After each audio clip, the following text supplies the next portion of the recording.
Here. Mr. Lyons. Here. Mr. Wallace. Here. Mr. Corman. Mr. Ellison. Here. Mr. Davila. Here. Mr. Livingston. Here. Mr. Culbertson. Here. Judge Covington. Present. Minutes from your last meeting were presented by email. Are there any questions or comments? Motion to approve is presented. Motion to approve as presented. Second from Mr. Ellison. Any other questions or comments? All those in favor, please say aye. Aye. Any opposed? Motion passes. Number 5, transfers as presented. Any questions or comments related to those transfers? No questions, Judge. Motion. Motion from Mr. Hostetler, second from Mr. Livingston. Any other questions? All those in favor, please say aye. Aye. Any opposed? Motion passes. Bills and hand checks.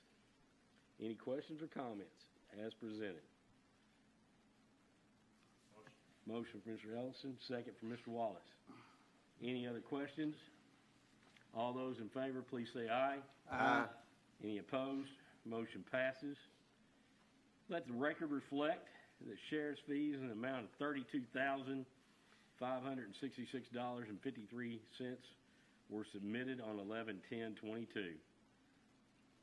I'll now go to number 8, ordinance 22-16, first reading, distillery spirit storage. I would ask Joe Kane if he has any comments before the ordinance is read, and then we'll read the ordinance and go from there. It'd be my recommendation to accept it as presented. I didn't have any of this one. No. All right, ready? All right, go ahead. Scott County Fiscal Court Ordinance Number 22-16, an ordinance amending the zoning ordinance of Scott County, Kentucky, and the cities of Georgetown, Sadieville, and Stamping Ground pertaining to distillery spirit storage. Whereas the Georgetown-Scott County Planning Commission has approved a text amendment to the zoning ordinance of Scott County, Kentucky, and the cities of Georgetown, Sadieville, and Stamping Ground, or zoning ordinance, regarding distillery spirit storage, now therefore be it ordained by the Scott County Fiscal Court as follows. 1. The zoning ordinance is amended as follows. Section 2.1, Definitions. Distillery spirit storage facility. Structure used to store wooden barrels containing distilled spirits in a rack or palletized system. Limited to maximum of 40,000 square feet in size and 60 feet in height. Distillery spirits. Beverages obtained by the distillation from wine, fermented fruit, or plant juice, or from starch material that has been first brewed, having an alcohol content higher than that of beer or wine. Section 4.1, A1 District. Section 4.12, Conditional Uses, L. Distillery spirits storage in unincorporated area of Scott County. Prior to approval of a conditional use permit hereunder, the Board of Adjustment must consider the impact of the proposed use upon surrounding properties and ensure that the character of the area is protected. This type of establishment shall not be considered as altering the agricultural or residential character of a particular area and shall not be justification for zoning map amendments to distilled spirit storage sites or adjoining properties. Any conditional use permit issued hereunder must meet the mandatory requirements for approval set out in KRS 100.237, Section 2.33 of this ordinance, as well as the following mandatory requirements. 1. The site shall be a minimum of 100 contiguous acres in size, including all land parcels proposed for the use and controlled by the applicant, whether leased or owned by the applicant, and inclusive of public or private rights-of-way or easements on the subject properties, or public right-of-way dedicated for road improvements to serve the subject property. 2. The construction type shall be limited to pallet or rack-supported structures protected throughout by an automatic fire suppression sprinkler system per NFPA standards for rack storage, occupancy, and building spacing. Sprinklers in each building to be connected to a common fire department connection, FDC, located at the public street outside the perimeter with a hydrant within 50 feet of the FDC. Fire hydrants shall be installed inside the perimeter of developed sites spaced at a maximum of 300 feet. 3. At the time of the filing of any application for a building permit, the developers shall be responsible for demonstrating public water lines and hydrants shall be available to the site sufficient to provide fire protection per county fire department standards.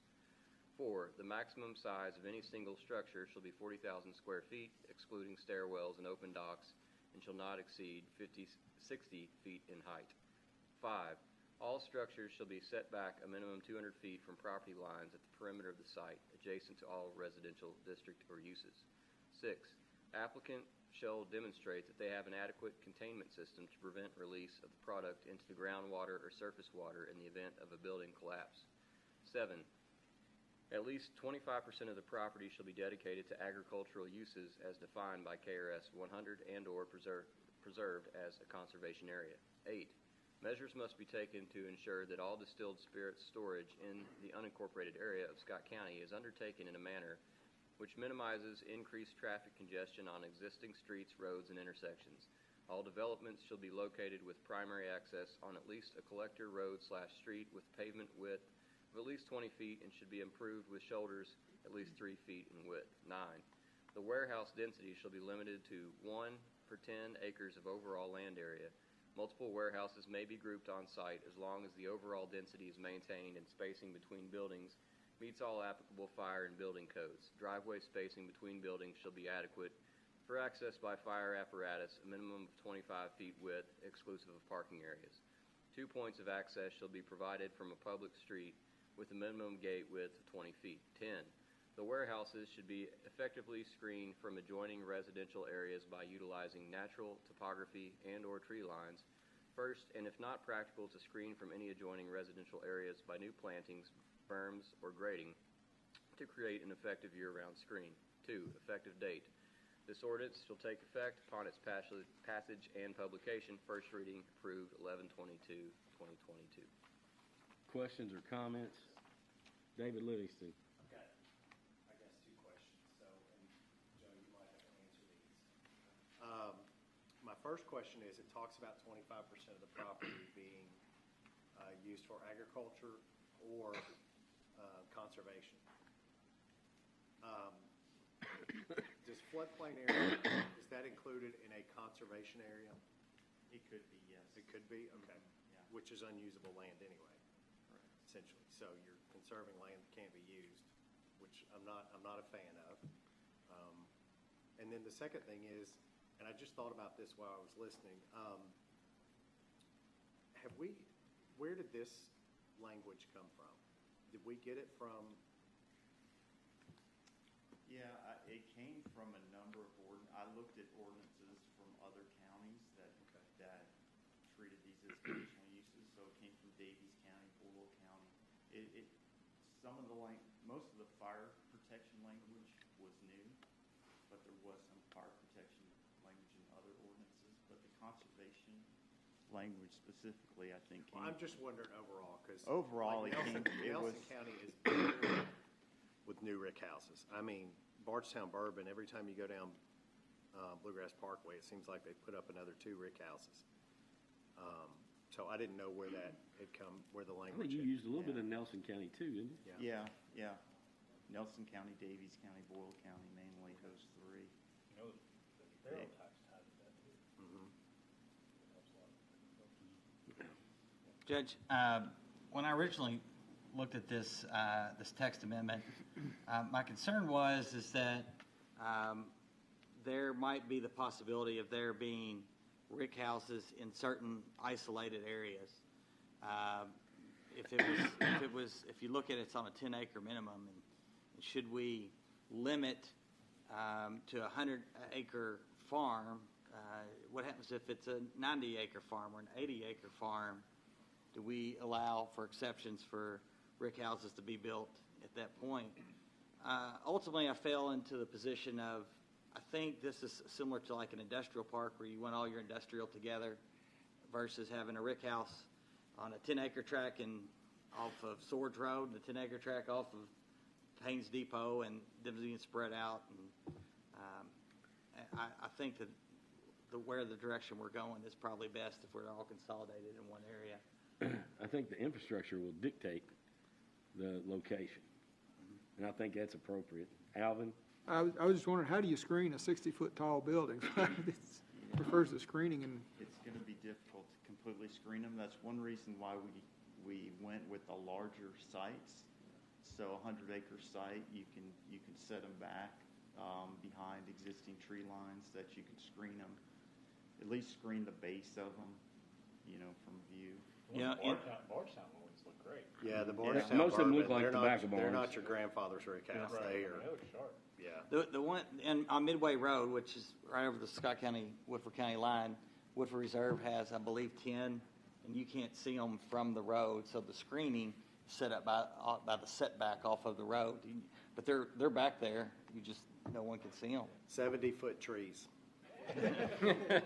Take care of the 60-foot problem. Takes a long time to get a 70-foot tree. I'd like to plant some tulip poplars. Anybody else, Rick? So I was looking at that item, this is item 3, down at the bottom of the first page there. And I guess it's covered, but it's about fire protection, fire hydrant. Because I'm thinking back a year or so ago, or 2 years ago, where, there are some parts of the county that got very low pressure and very low volume. So I guess that's part of the county fire department. Technical Review Committee. Yeah, it mentions that. It's sufficient to provide fire protection per county fire department standards. I guess you don't need to list that, the standards, but you're going to have a set of standards. It's going to be a certain amount of pressure and a certain amount of volume, because I know we have issues in several parts of the county. I think that'll dictate siting. Yeah. Yeah, we won't be able to go there. But Joe, ultimately, if that happens, and Rick brings up a great point, you can tell the developers if they want to, have distilleries or storage in those areas, they can upgrade the lines, based on GMWSS or Kentucky American or whoever. I mean, they could do that. Yeah, yeah. Or maybe even build a storage tank or something for, water tank of some kind. They can put a fire pump in, Yeah. but you can, but that'll all be determined. I just didn't know if that's enough definition. That's all I was asking. Yeah, well, I mean, I think it's in there in other places. That's mainly to cover the issue that we sometimes have with apartments. If they don't have the hydrants in when they start to build up, that becomes an issue. So they need to show before they pull their building permit and start constructing that they have it on the ground in place. Any other questions or comments? These are just strictly storage, no production, no. Strictly storage. What will there be? Now, I mean, I guess this is a question that, just looking out, if you had someone come in that, like at Bardstown Bourbon, I've been in some of their rick houses that have for tourism, they have rooms and they've got one room that has bourbon and whiskey all the way back from Prohibition that you can take a shot out of every bottle. Now, I can't afford most of the bottles in there, or the shot. but David, Yeah, but you know what I'm saying is if this developer wanted to do tours, they would go through the process, and Yeah. I mean, when you all review the plans for the rick houses that are built in the future, you'll see if there is area being set aside essentially for rooms for gatherings or, things like that. I believe you'll see that. Okay. I would. Yeah. So, These are I mainly. mean, I think it's a for the- great idea. I just want to make sure that we do it correctly Yeah. in the zoning ordinances. any other questions? One other one, I know the planning commission has approved it. Do you know that we voted? It was unanimous, yes. Thank you. Is there a motion on the table? I'll take a motion. Second. Any other questions or comments? Who was second? Second was Mr. Livingston. All those in favor, please say aye. Uh, Any opposed? Motion passes. Thank you all. Joe, have a good evening. Next, we'll move down to Resolution 2217. That is brick grant. Now, I tabled this a few weeks ago because I wanted to reach out and talk to the Army Corps of Engineers, Fish and Wildlife some more, and I have worked diligently to try to get more answers about plans from Fish and Wildlife, and I have not gotten feedback. It's my opinion that we move forward until somebody says no, and we move forward with the plan. Now, I do have an email from the Army Corps of Engineers that kind of walks me through, this any project that disturbs the waters of the U.S. has to be permitted. So this would have to be permitted. Now, over in Harrison County, as we speak, there are 2 low-head dams that are going through this process. I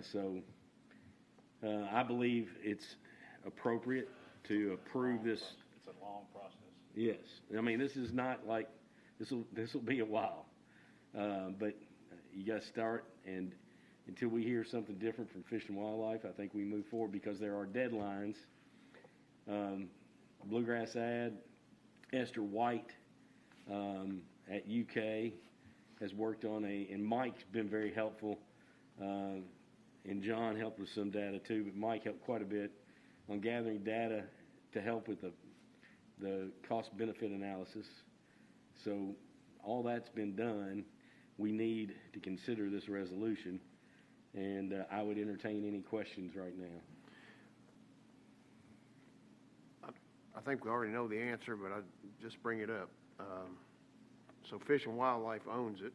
Fish and Wildlife owns it. So what does that, in this grant process, isn't that question asked? Or, I mean, I understand why you're wanting to move because Yeah. there's deadlines. But we own the property below the dam. And it's my understanding, and you correct me if I'm wrong, we'd most likely have to get an easement from the property owner that's on the other side of Elkhorn Creek at the bridge. Oh, So, I certainly would rather work with Fish and Wildlife, but I don't have an answer, so I feel like it's my recommendation to move forward right now. Motion? So basically, they've kind of snubbed you since we're not taking them up on taking ownership. Oh, I wouldn't say that. I just haven't gotten an answer. And Jared, we've attempted, and Bluegrass Ad has kind of helped push us along because they needed the data, but I've not gotten the answer. Ken, we have a motion. Well, we need to read it first. that's right. All right, this will be shorter than the last one. Scott Fiscal Court Resolution Number 22-17, a resolution of Scott County, Kentucky, authorizing the judge executive to make application for and upon arrival to enter into an agreement with Kentucky Emergency Management, KYEM, to execute any documents which are deemed necessary by KYEM to apply for and receive Building Resilient Infrastructure in Communities, or BRIC, grant funding. Whereas the BRIC grant program's guiding principles are to, 1, support state and local governments, tribes, and territories through capability and capacity building to enable them to identify mitigation actions and implement projects that reduce risks posed by natural hazards. 2, encourage and enable innovation while allowing flexibility, consistency, and effectiveness. 3, promote partnerships and enable high-impact investments to reduce risk from natural hazards with a focus on critical services and facilities, public infrastructure, public safety, public health, and communities. 4, provide a significant opportunity to reduce future losses and minimize impacts on the Disaster Relief Fund. And 5, support the adoption and enforcement of building codes, standards, and policies that will protect the health, safety, and general welfare of the public, take into account future conditions, and have long-lasting impacts on community risk reduction, including for critical services and facilities and for future disaster costs. And whereas Scott County, Kentucky desires to make an application for BRIC grant program funds to be administered by KYEM, and whereas it is recognized that an application for an approval of BRIC grant funds impose certain obligations and responsibilities upon the county, now therefore be it resolved, this 22nd day of November 2022 by Scott County, Kentucky, the judge executive is hereby authorized to execute and furnish all required documents as may be required by KYEM for the furtherance of the above referenced project and to act as the authorized correspondent for said project, done this 22nd day of November 2022. Any other questions or comments? Alvin? You had a motion, I'll second, but I had a question. It's 2 different processes. We're applying for the grant here. We got to start the permitting process, which both are going to be lengthy, probably permitting longer. Can we go ahead and start the permitting process without waiting on this to be completed? I'll ask. Okay, because I think we should do both, but Yeah, if we can. I agree. Yeah. I'll ask. We have a motion, we have a second. Any questions? All those in favor, please say aye. Aye. Any opposed? Motion passes. Project change order soccer complex. This is a little, what, Stacy, can you remind me? It was $881 difference from the previous. Yeah. We already approved that. I think we really just need to approve that amount. Yeah. This is the mandrel test. 881. GMWSS required a mandrel to be done. It passed. JR, and they did the video on their own for free. GMWSS did. So, would there be any other questions? Would there be a motion to approve? We approved the. I think it's to the first section. We did that, the light, but this was kind of left out. All right, motion, second. Any other questions or comments? All those in favor, please say aye. Aye. Any opposed? Motion passes. Cam, I'm going to turn this one over to you. PDB tax bill exoneration. The Project Development Board, I guess the county, has acquired a number of properties during the process of acquiring properties to construct a new judicial center. The tax bills for the year are sent out based on who owned the property at the beginning of the year. When we closed on all those properties, we collected the seller's share of the taxes for the year as of the date of the closing. On November 1st, the county was billed the tax bills for all these properties, which was expected. Rand, we said that was going to happen. We knew that was going to happen. So now the bills are due. Now, we're exempt from paying those tax bills. We will be exempt next year. The proposal was made to ask the court to exonerate the county's responsibility for those tax bills this year. I think the total of that, Stacy, you told it is $11,099.14. The AOC doesn't want to pay it, I don't think. No, I mean, we're essentially paying ourselves. Yeah, exactly. So y'all are okay with that? Any questions, comments? We're just exonerating the county's part. Yeah, the Correct, city's yeah. was very small, wasn't it?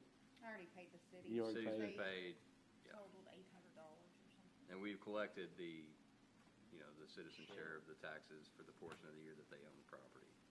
That makes sense? But the school portion, they'll get theirs? That we hadn't discussed. School extension and library, you got three others that are on there. Kind of shortchanged, Cam. They'll have to exonerate themselves or either pay themselves. Now it's different. Yeah, I guess you all would just have the authority to do the county part. Yeah, that's all we can exonerate. Yeah, And what about the state part? I guess we'd have to pay that part. But it's a significant amount of money. We would have to pay all but the county. Yeah. Yeah. The health, library. Was the $11.99 that figure just the county figure, Stacy? $11.99, just the county. No, that's the That's all grand of it? total. Okay. Yeah. Do you want me to read just the county? Well, Somebody can add it up? yeah, somebody can add it up. Okay. The motion, I suppose, would be just to exonerate the county portion, if one is made. So on the floor is just a motion to Gotta exonerate the Yeah. taxes owed to the county. Right. Correct. From the Yes. county. Pay the other. From To the the To the county. county from the county. That's right. You got it. I'll make a The motion. exact number, or? I think Ken said do we need the total, Ken? The total, if you're able to quickly add that up, that's fine. The total for all of it, but we'd have to, are you able to do I that? have on there. Go ahead. 5826, 21018, 5574, 2610, 2838, 2208, 3498, 3594, 9846, 21312, So can we request to the health board, the school district, 78324. 78324, I got. can we request to the other ones to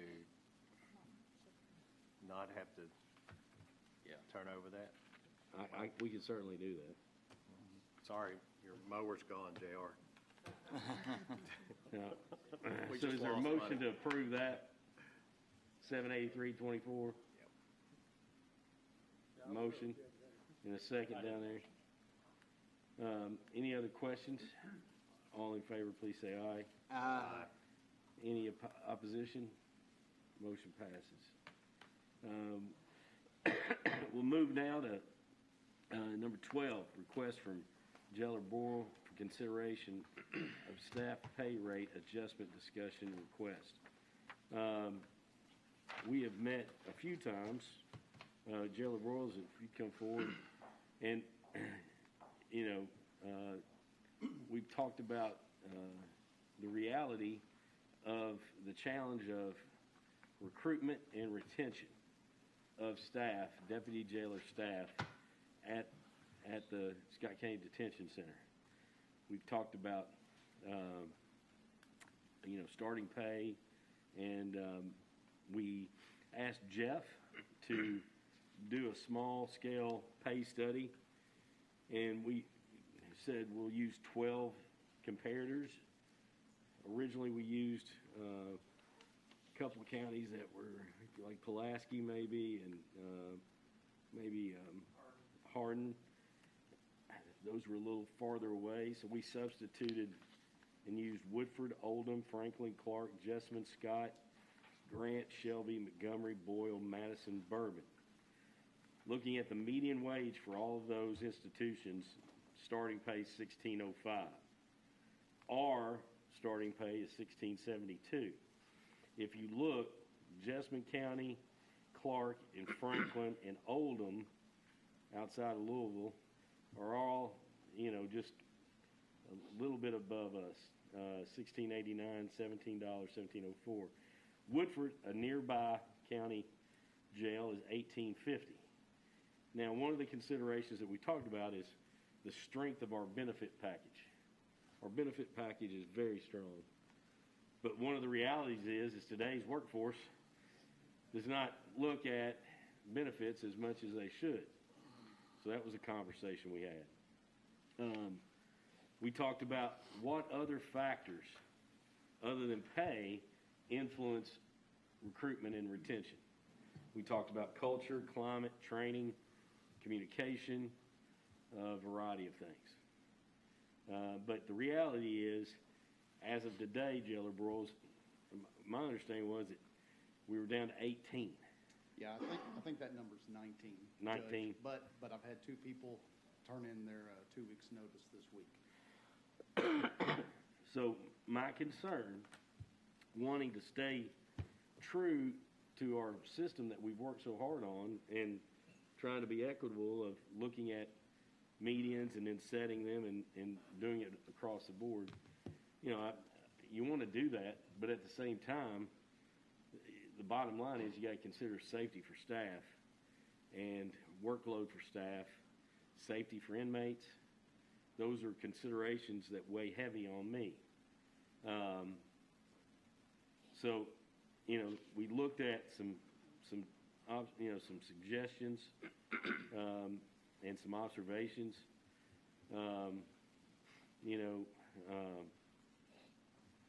It's the turnover down there stands about 60% for the last year, and since January 1, 18 full-time employees have quit or reduced to part-time.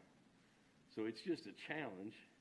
In looking at options, one suggestion was you could go to 28 per hour and 28 cents and get them up close to Franklin, Clark, Oldham, or you could not adjust the starting pay and provide a 28 cents per hour increase for jail staff after completing 3 months. That's one option.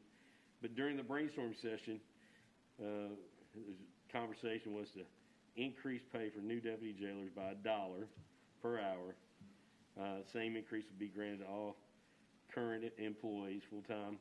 And in my opinion, I I do not like, if we're gonna add something, my recommendation would be add it to part-time too. It's just, they're doing the same work. You might disagree with me, and that's okay. We'll agree to disagree. At this time, I've shared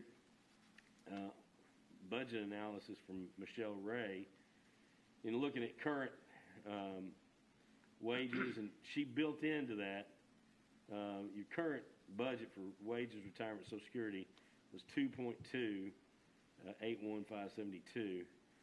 Numbers below, she included a 15% overtime. The numbers below in that graph do not include part-time. I added the part-time staff down there, wages below. So if we wrote out the rest of the year as we are, we'd be looking at 1.599. If we added 8 at the same rate we are, and got to 26, now it'd be whatever, if we got to 26, it'd be 2208, 345. Current plus 8 plus 28 cents per hour, you would get up to 2.238, 786. And then if you added $1 plus 8, you'd get to 2.3 million there on there. But, you got to add the part-time in there. So there's a lot of things to consider, but I do think one of the things that we have to look at is continued, how do we improve retention and recruitment, and then the safety aspect for staff, for inmates. It's a big impact on my thought process. I'll stop talking, let Gerald Rules talk. We'll go from there. Could I ask a question Yes, real quick? sir. The hazardous duty was not mentioned in this comparison. I know Grant County does not have their employees on hazardous duty. Ours are. How many other counties are or are not? Do you have any idea? Honestly, Mr. Lyons, I don't know. I know that it is more the exception than the rule that jails have hazardous duty. So we are a cut above with the retirement with having hazardous duty, absolutely. But again, it seems like the younger applicants that we get, they're looking at money on the hour. They're not looking at benefits. They're not looking at retirement. Our benefits are great. Our retirement is great. But that's not helping hardly at all with recruitment or retention right now. And I try not to bring jail issues before you guys unless it's a major issue. This has been a major issue this year. We have a portal through Human Resources that's open, and we're constantly taking applications if people will just turn them in. People are not turning them in. And of the applicants that we get, of the applications that we do get, many of them don't show up for the interview. The ones that do show up for the interview oftentimes get disqualified through other parameters or standards that we have. And then we end up offering maybe one out of every, 5 applications that we get, we offer a job to, and they find another job. They turn it down for a variety of reasons. Every once in a while, we get one hired. And unfortunately, we get them hired, and they don't stick around very long. So we've had, I think since August, I think we've had one full-time hire that we have today. So, except for if I can throw in the last couple of weeks, we've hired a couple of more full-timers that are still with us. So, as of tonight. Rick. Well, you made a statement early on about it was at 19, but you said you've had 2. So if you counted that, you've had 2 turn in their notice. Mm-hmm. So is that really 17? Mm-hmm. Okay. I didn't know if you'd already accounted for that when you said No, they haven't left yet. So we've got another couple of weeks with them. So, Do you know where they're going? Everywhere. No, I mean these 2 that just offered. These 2. Or just one tendered their resignation. Yeah, one is going to work for the Red Cross, and one is going to work for the state in Frankfurt. Okay. I think with retirement, maybe. From Jeff's work, what we understand, 2 went to other detention centers. 1 to Nicholasville, he lived there. 1 to Madison County. Lived in Berea. Yeah. So, look, real quick, on the spreadsheet that's embedded in the email, for Woodford, Oldham, Franklin, Clark, when it shows, never mind, I just answered my own question by scrolling down a little bit. It was look at the hourly pay reduction that,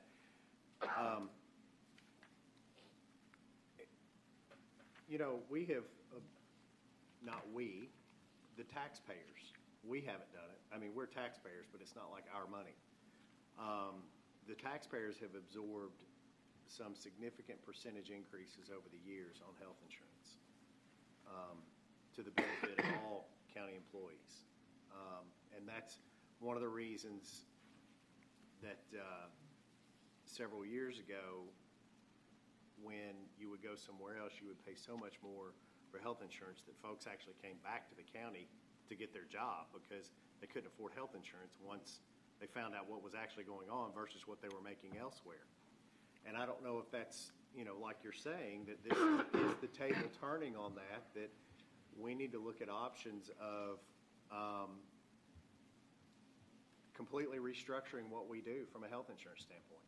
I can tell you, there are quite a few. I work with some guys that do benefits for our company, and there are quite a few of their clients that they work with that, it's $1,000 a month for a family plan out of the employee's pocket, and they're on a high deductible health plan with a $5,000 deductible, and then the employer funds $1,500 of that.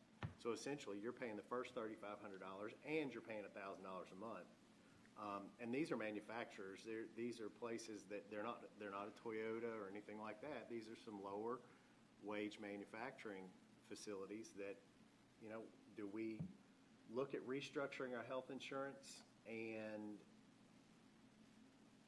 if you don't want to be here on your health insurance and you can take your wife's health insurance, you actually make more money. And we move how we're paying from the benefit side to the salary side. I don't know. I mean, that's something to think about for next year, and that would be something to start doing.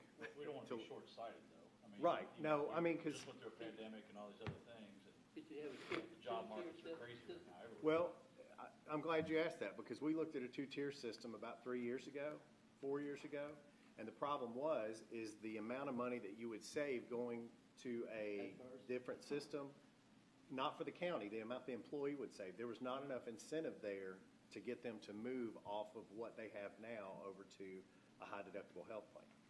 I mean, they would actually be giving up more money going to a high deductible health plan. That's how rich our benefit is in health insurance. But, I mean, you came out of the private sector not too long ago. I mean, it's a totally different world out there.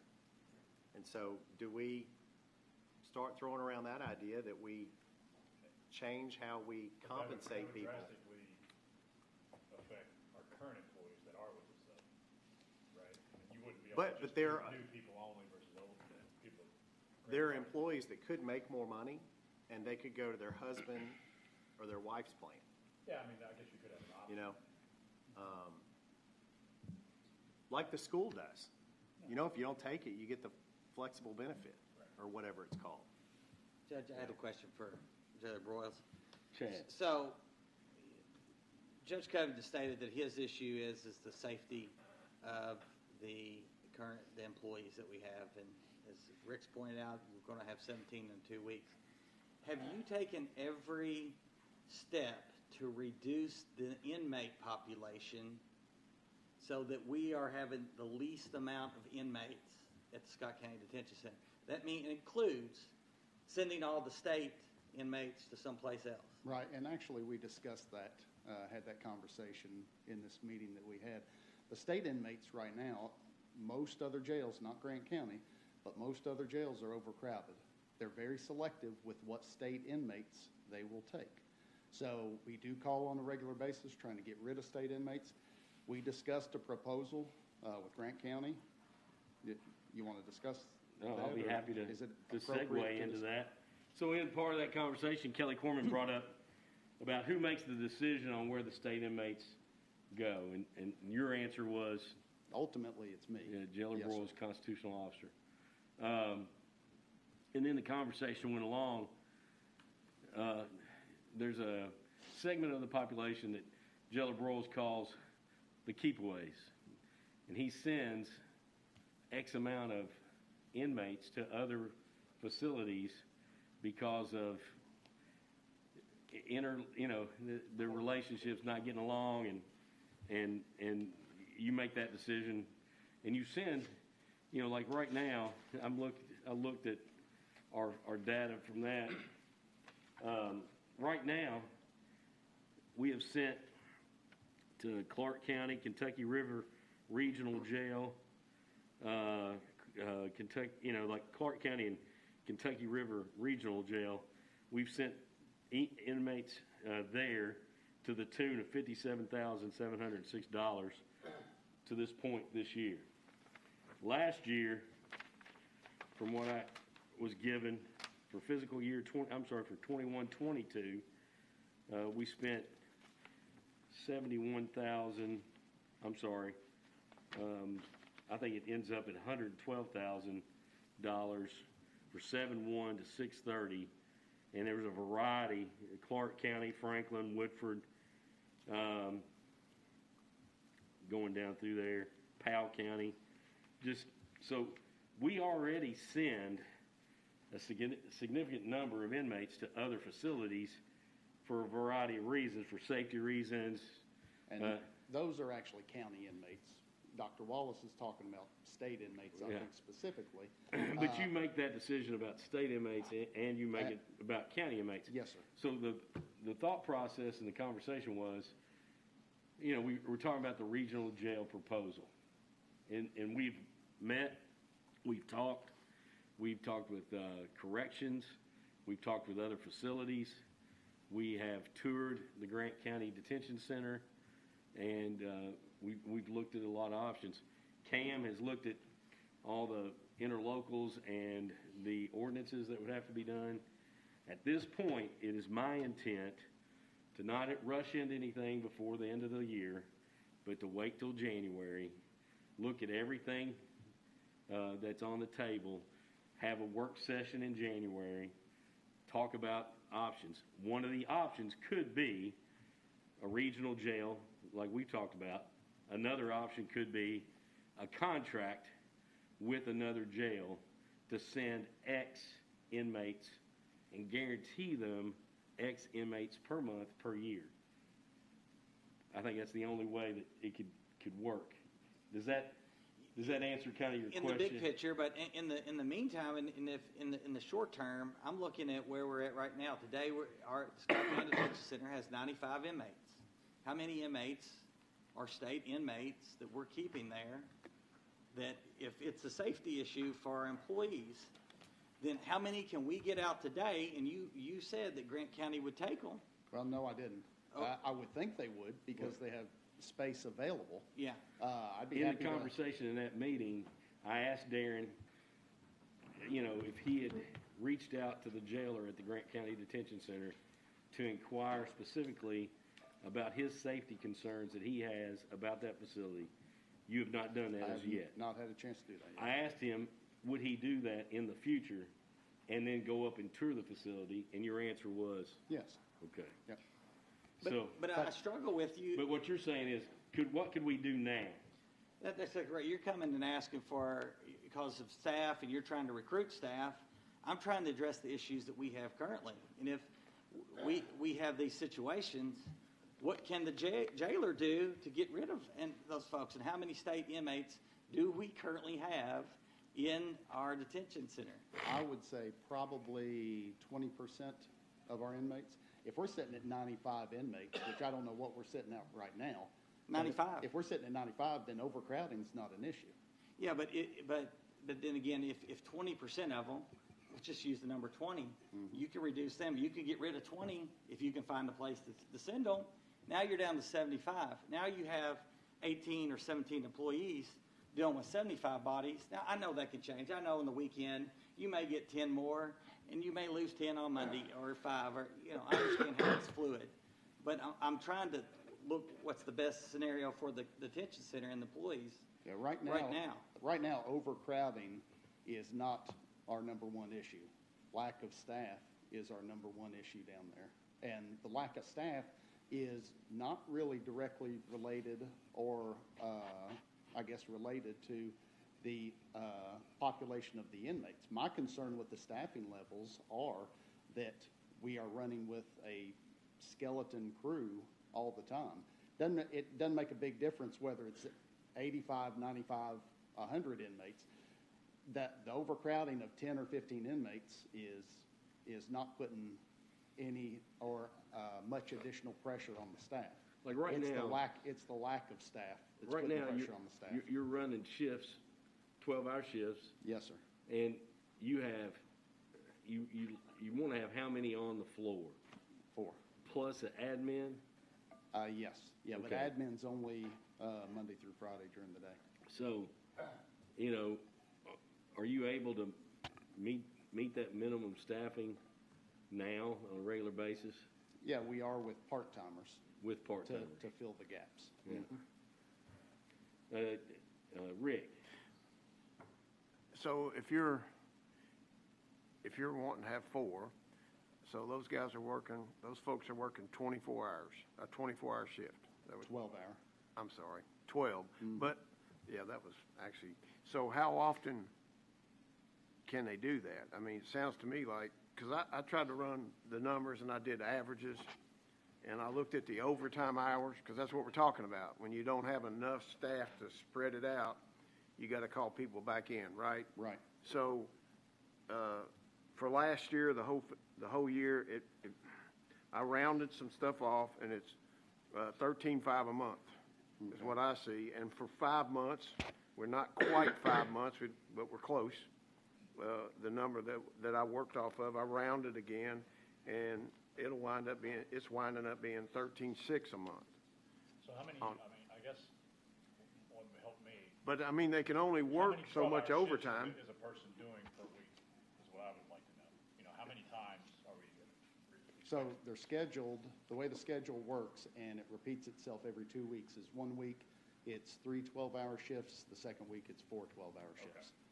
But they're picking up extra hours as we need them That's what the Georgetown Police Department did for, I don't know if they do now, but that's how they ran their schedule for the longest I time. think you're right. so looking at overtime hours for last fiscal year, we had 6,044 and wages of 162,653.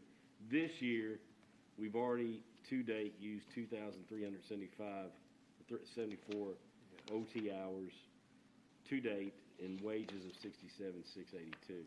Right, and that's where I did the math from, and it's about not quite 5 months, and so anyhow. I looked at it earlier today, and if my calculations were correct, then we're not on par to exceed what we spent in overtime last year. We're under that. Well, not with my calculations, it's gonna be over. But not by much, it's almost a dead heat, basically. And again, I was averaging, and we don't have a full 5-month figure, but we're close. It's going to be right close. Yeah. So, but the question is, they're working a 12-hour shift, and you just told us 3 and 4.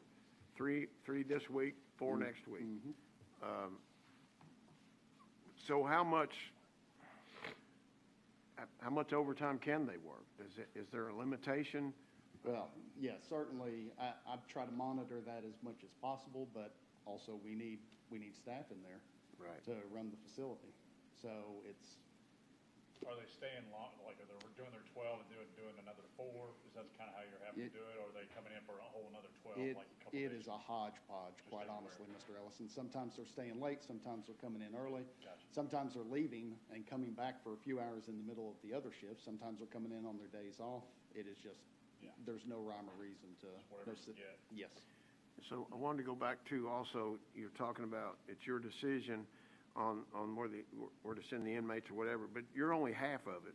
The other facility has to say, yeah, we'll take them, or no, we won't. Correct. And Yes. I was kind of gathering, maybe I gathered wrong, you correct me. It sounds like most facilities are not always going to say, yeah, send them, Correct. because they've got their own issues apparently. That's right. Now, I know apparently Grant County is a different case. I've been up there, and I think they're only half full or half somewhere. We got about 160 beds empty. They have a similar challenge in recruiting staff. Their big issue is they are non-hazardous right now, as Alvin mentioned. Their desire, if we went regional, would be is all staff would be hazardous, and they think that would help them in that area recruit additional staff. So, along the lines of what we talked about in the meeting the other day, I think Darren, in that meeting, and I don't want to speak for you, but you agreed that you would support, looking at that hybrid type of contract, and that you would reach out to the Grant County jailer and talk to him about their facility and then go visit. What the numbers are, we would have to talk to Grant County and see if that's even something that they could cover if we sent X per month, because they've got staff issues as well. But if we guaranteed them X over a year and entered into a contract, would that be something that gives them enough stability to maybe hire more or afford hazardous beds? Let me ask the jailer this question. Would you send them to Grant County? Because at this point, you haven't done it. And you stated that it is your responsibility to send them. Correct. So if we said go to Grant County, will you send them? So in the past, Grant County Detention Center has had so many problems, I have not used them for any inmates. I have not sent any Scott County inmates, whether they're classified as state inmates or county inmates, have not sent them to Grant County. Grant County's been But you yourself stated, Darren, that you haven't reached out to the current jailer. Correct. To talk about facility standards and concerns. You've not even had that, but you made that decision without having all the data, in my opinion. Well, maybe not current data. I'm going on their history. Well, Their history was 5 or 6 years ago with a whole other jailer, though. Well, and that's true, and that's true. We should have had some sort of discussion by now, and give that jailer a chance. I mean, we've all went up there, we talked with the gentleman. I mean, everything I saw is first class. So I don't know why that wouldn't have already been, especially with all discussions that we've already been having, why we wouldn't have looked into it further about current status. I mean, I'm not going to hold you responsible for something that jailer before you did. Right. Well, and quite honestly, overcrowding, again, is not our biggest issue right now. So calling around trying to get rid of state inmates, it has not been my top priority the last few months. Staffing the jail has been my top priority. But if you reduce the environment, though, if I'm at those 4, I've got less people to deal with in general, just like if I'm dealing with school kids or dealing with whatever. If I got less people to deal with, it's an easier job. I agree. If you sent your 10, It's different than a classroom. if you took your 10 keepaways that you've got at Clark County right now, and then you took 20 state inmates and sent them to Grant, that number has to reduce pressure on your staff. It will, but we're at such a state right now that just providing the minimum staffing levels is what we're struggling to do. So that it doesn't matter if we're 85, 95, 105.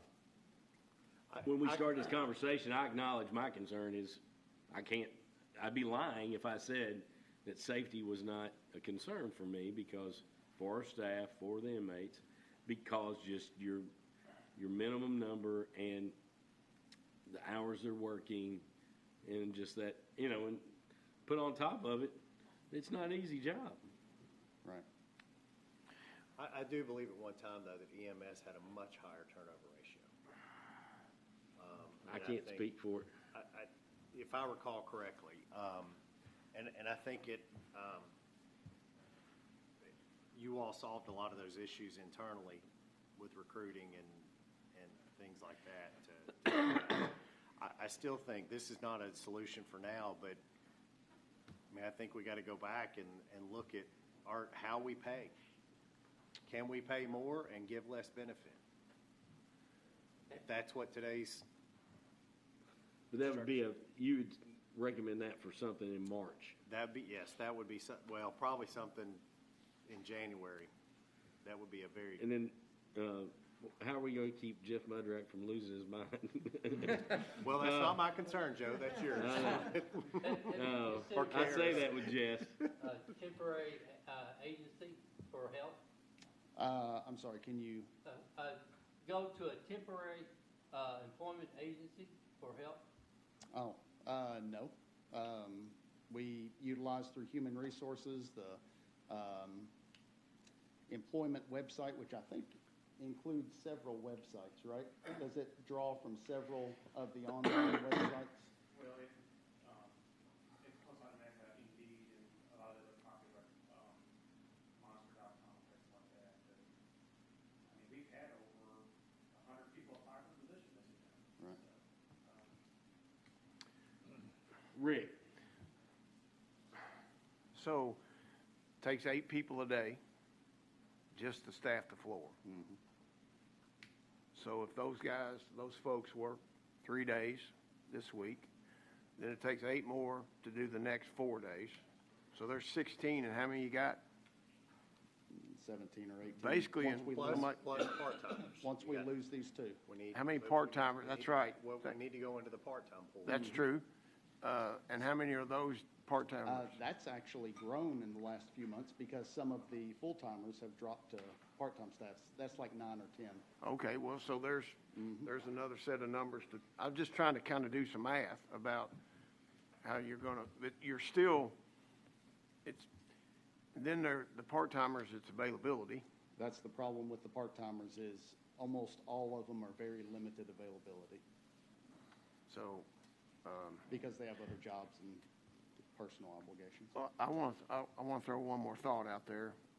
Being a guy that lives in the private sector, it's tough for anybody and everybody, and I don't care what kind of industry you look at that I've seen, you can't find help. You can't even get a body to show up, let alone talk about what we want to pay and so forth. But, so I'm looking at $1 an hour raise.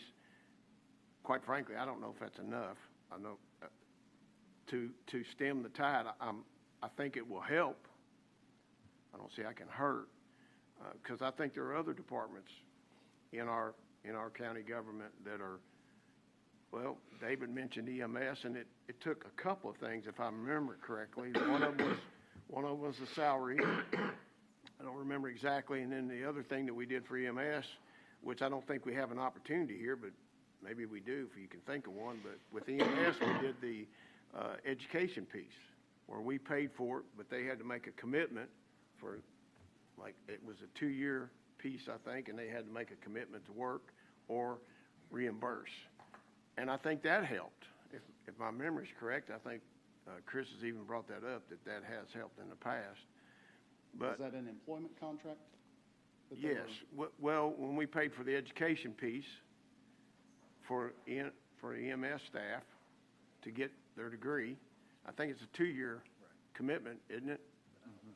Is that what that was? Yeah. There you are, Chris. The paramedic contract? Yes. Yeah, so we offer them $6,000 reimbursement towards their paramedic training. There's a couple classes in the state that's all it costs, so it's 100%. But they get half of that up front, and then the other 3,000 is paid in annual increments, so they have to stay to get that. Right. They have to stay for 3 years to get their 100% reimbursement.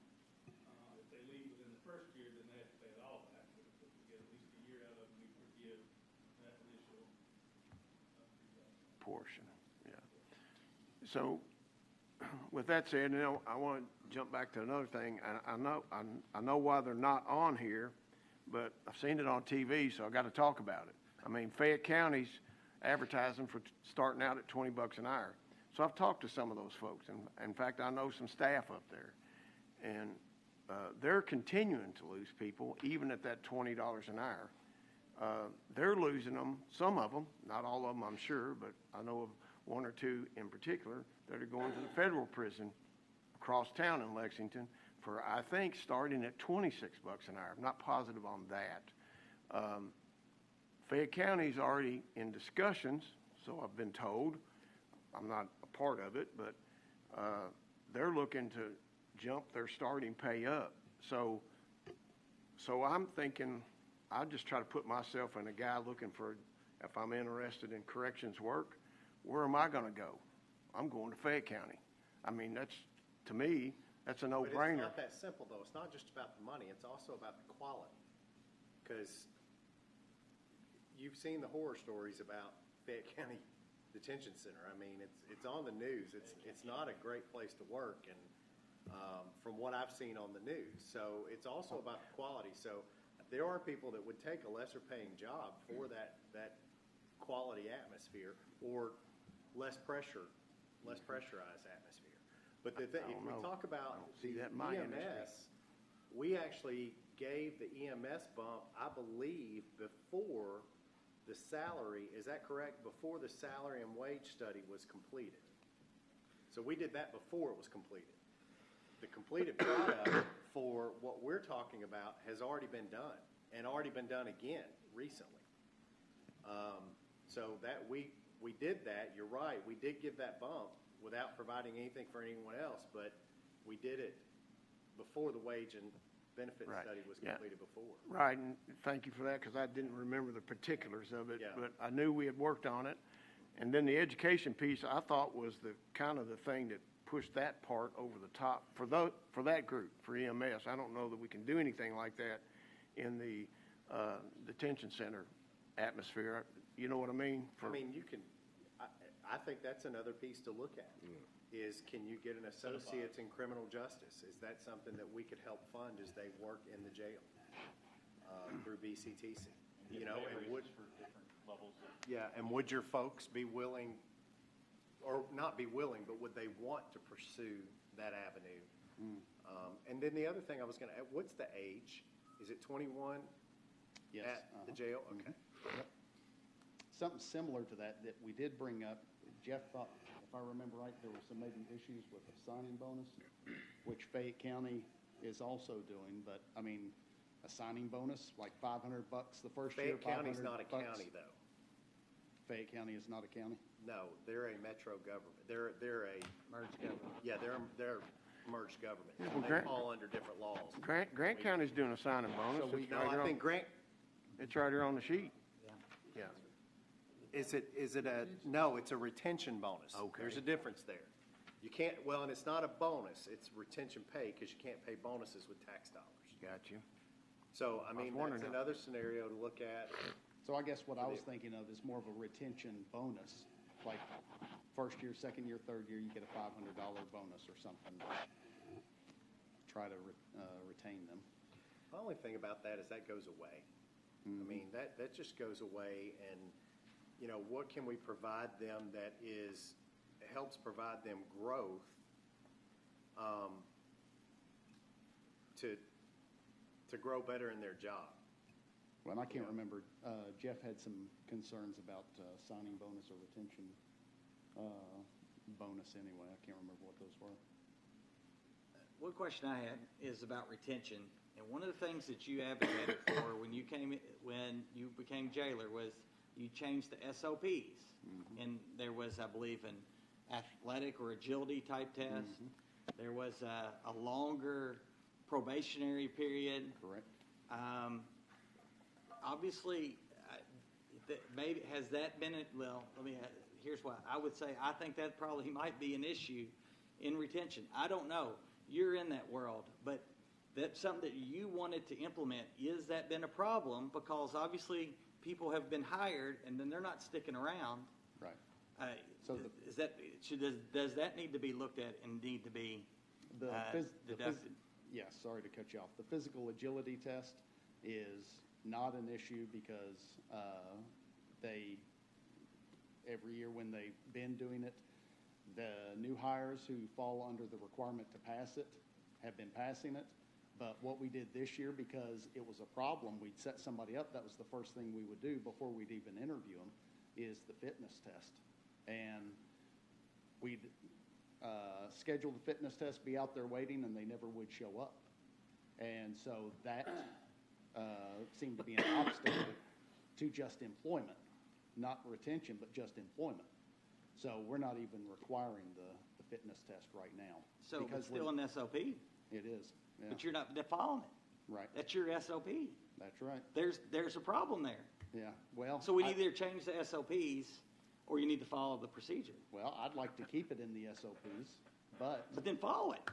okay, I'll go ahead and I re-implement mean, it, isn't Chad. that, you're the one that wanted it in there, so then follow it. Okay, I'll re-implement it. But that is back to my point, is are we being able to retain these employees because of the SOPs? Maybe that's something you need to look at. If you're not following it, then maybe we need to take it out. Can I ask you a question?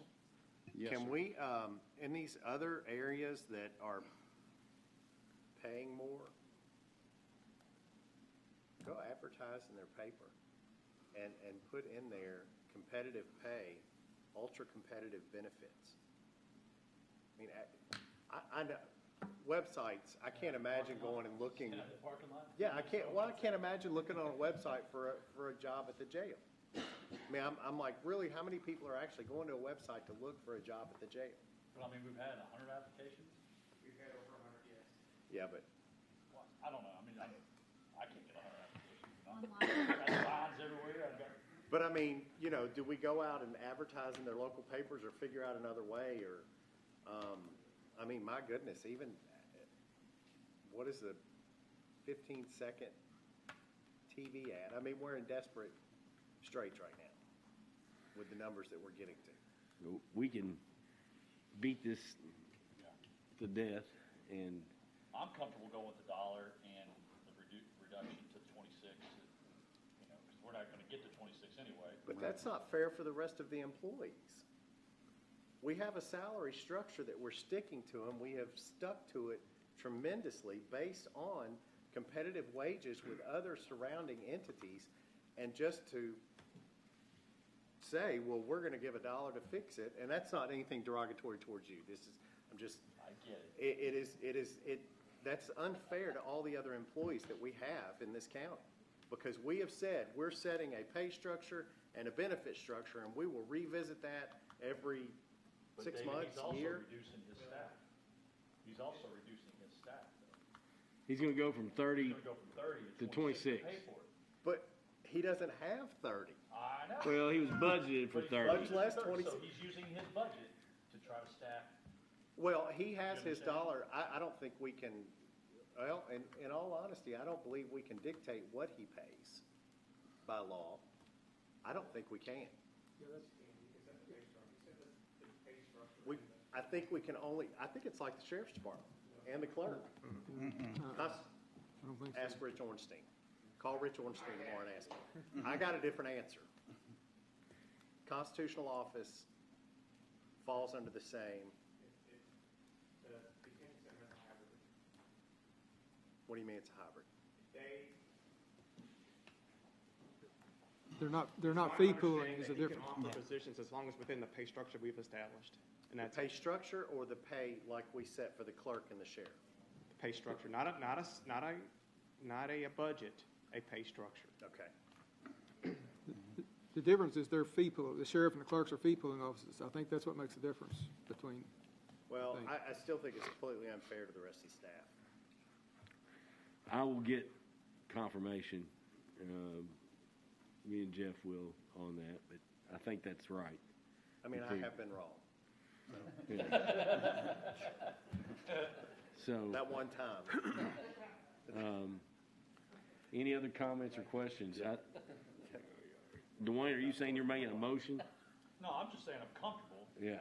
with that effort. I mean, I don't know that's gonna fix anything.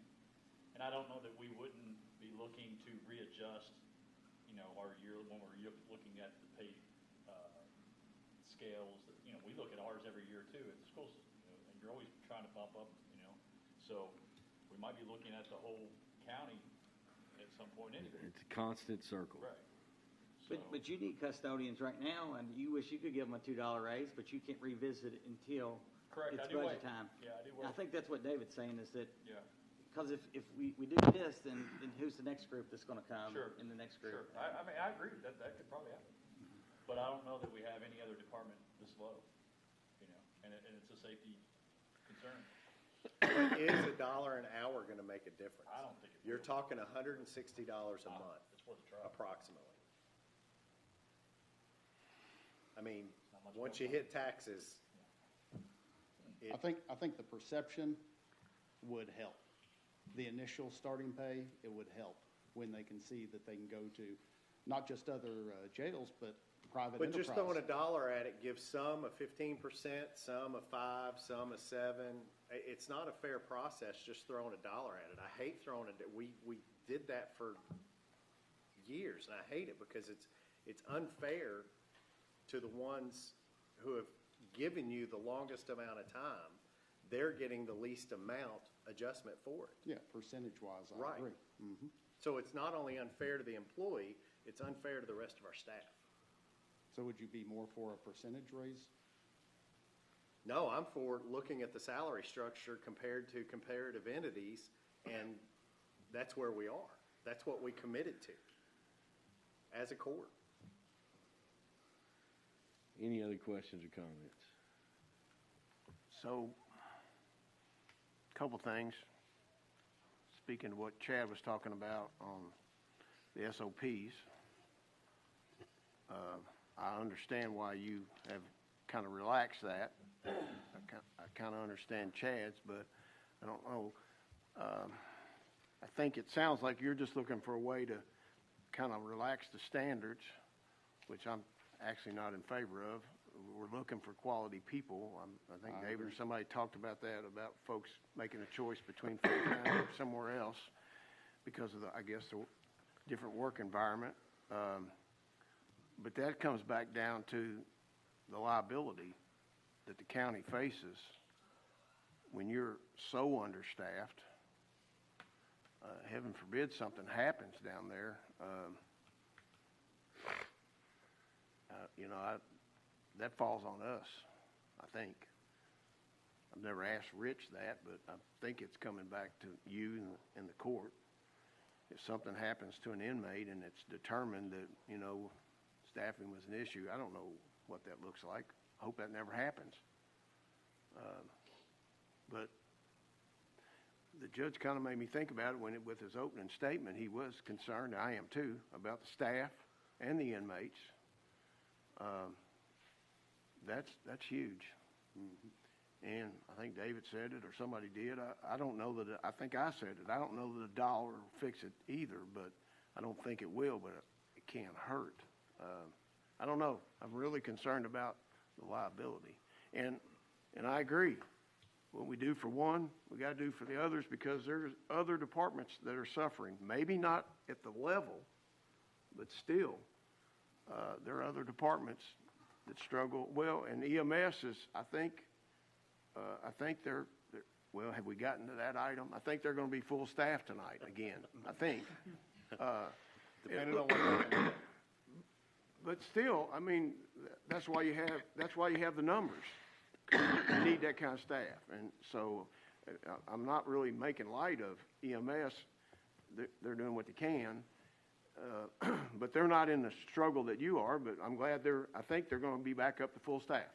That's great. But I think, if I'm not mistaken, JR and them are down a little bit now. Is he hurting? I'm sure he is, or he wouldn't have the staff members. But I see you guys are hurting really bad, and I'm really concerned about the liability of it, like you were talking about, safety of our employees and safety of the inmates. Is there a motion for anybody wants to make a motion?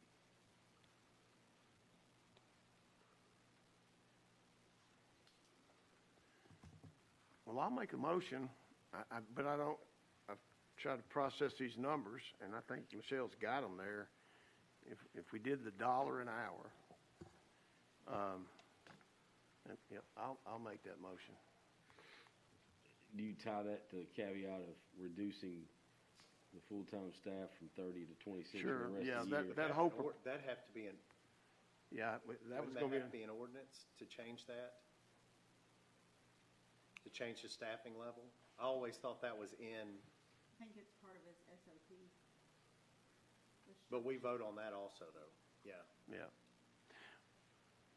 Well, do we need to, before we go further, do we need to have that discussion or have Cam maybe look that up and see. It sounds like there's a couple questions that we need some answers to on just procedurally prior to doing any type of vote. Unfortunately. You want to table your motion until we Sure. get those answered? Sure. And then I would ask you, Jailer Broyles, looking at the long-term, big picture, we've talked about the proposal from Grant County. I would ask you to move forward with reaching out to Grant County and meeting with their jailer and doing a tour, and we can look at the numbers with Grant County about a prospective contract as compared to a regional approach, and look at all the data, look at the numbers, see if Grant County would be willing to consider that. I don't know the answer, but we can run it up the flagpole. I totally agree, Judge. I think that's the best way. Okay, so our next meeting is December 9th. We do have a work session before then. So during that work session, we'll share more information, specifically about what can we do and what we can't do in regards to, if that's part of an ordinance or not. And we'll go from there, Jailer Broyles. All right, I appreciate it, Judge. Thank you. Judge, I would like to make one comment. I'm sorry, Alvin. Looking at the part-time wage number and the overtime number, his staff level to fall this low and stay that close to last year is amazing. You've done a tremendous job keeping it there with the staff issue you've got. We've got to find a long-range fix, but. Appreciate it. Thank you. We'll move to surplus list. Who's got that list? Everybody, I think. Yeah. Any questions? Second. Motion, second. All those in favor, please say aye. Aye. Any opposed? Motion passes. Fire Department acting assignments. Okay, Judge, Magistrates. On behalf of John Ward, I'm sharing with you some information about an employee who's going to be off work for an extended period due to surgery. Because of this, Chief Ward would like to have Lou Zender serve in an active capacity in his absence, and that would begin on November 26th, and he would be paid $18.80 an hour. In addition to that, since Lou was on the next person on the list for the hiring for the captain's position, and since he'd be vacating his lieutenant's position, then we needed somebody to step up into the lieutenant's position, and that would be Stephen Freeman. Stephen Freeman is the next person on the list for the lieutenant process. So Stephen Freeman would serve in an active capacity, backfilling Lou Zender's position. His pay would be $15.89 an hour, and he would be paid, that would be beginning November 26th as well. Questions? So when the firefighter or the captain that's going to be on a leave or whatever, when he comes back as part of the motion, will that be automatic? It automatically, yeah, everything goes back to normal. Most people understand their pay will go back, right? I mean, let's go suck. Yeah, and I've already reflected that in the letter that they might get if you will approve that recommendation. I'll make that. Motion, second. I've got a question. Question. Is the surgery work comp related? No. No, okay. So, any other questions? Who was first and second, I'm sorry? Rick and David. All those in favor, please say aye. Aye. Any opposed? Motion passes.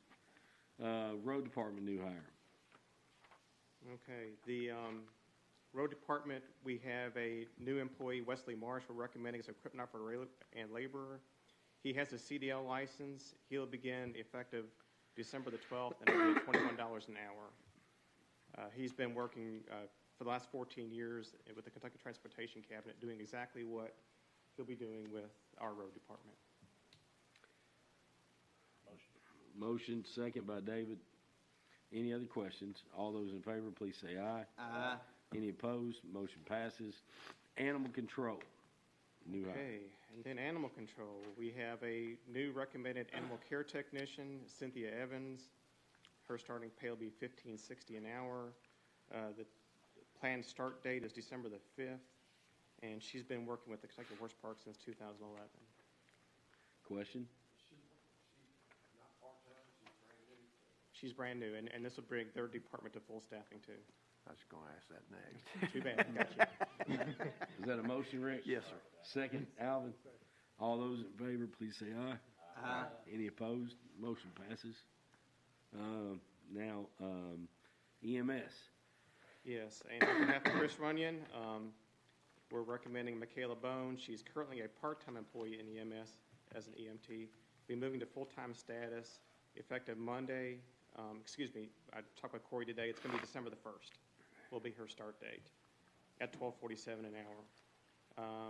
She's been working with us just for the last month as an EMT.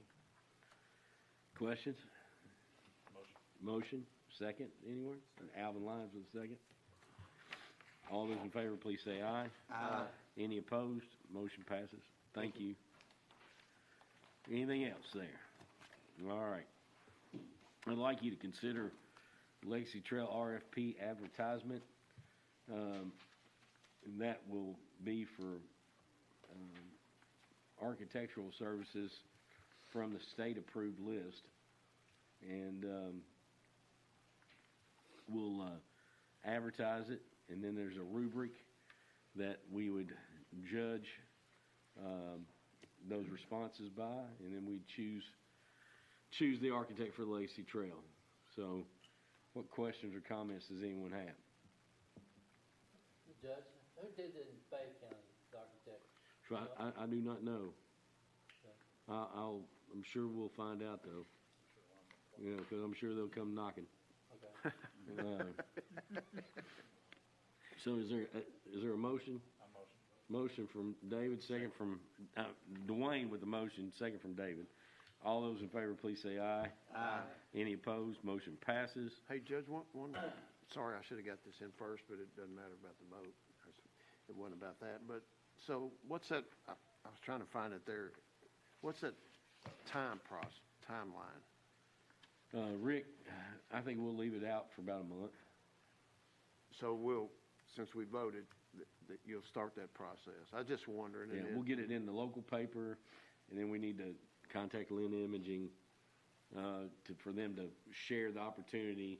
Right. And they'll reach out and get the documents. I guess what I'm driving at is it sounds like pretty early next year we could be getting ready to stick a shovel in the ground.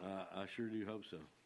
I mean, we could have somebody hired by the end of this year, sounds like, on the design part, right? Well, I bet it takes longer. I'd say you're looking at January. yeah.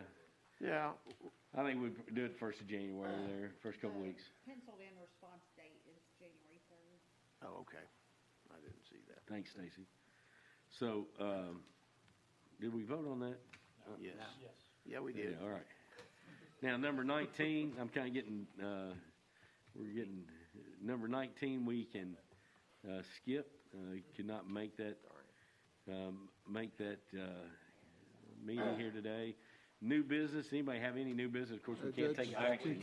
Special meeting. We can That's have why I called it discussion. out today. No, we have discussion if anybody has. I don't think so. Well, I would just soon skip it anyway. So, number 21, executive session, KRS 61810-1C. Would there be a motion to go into closed executive session? Pending litigation. Yep. Motion, second by Mr. Lyons. All those in favor? Aye. All right. Any opposed? We'll go into executive session. All right.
favor, please say aye. Aye.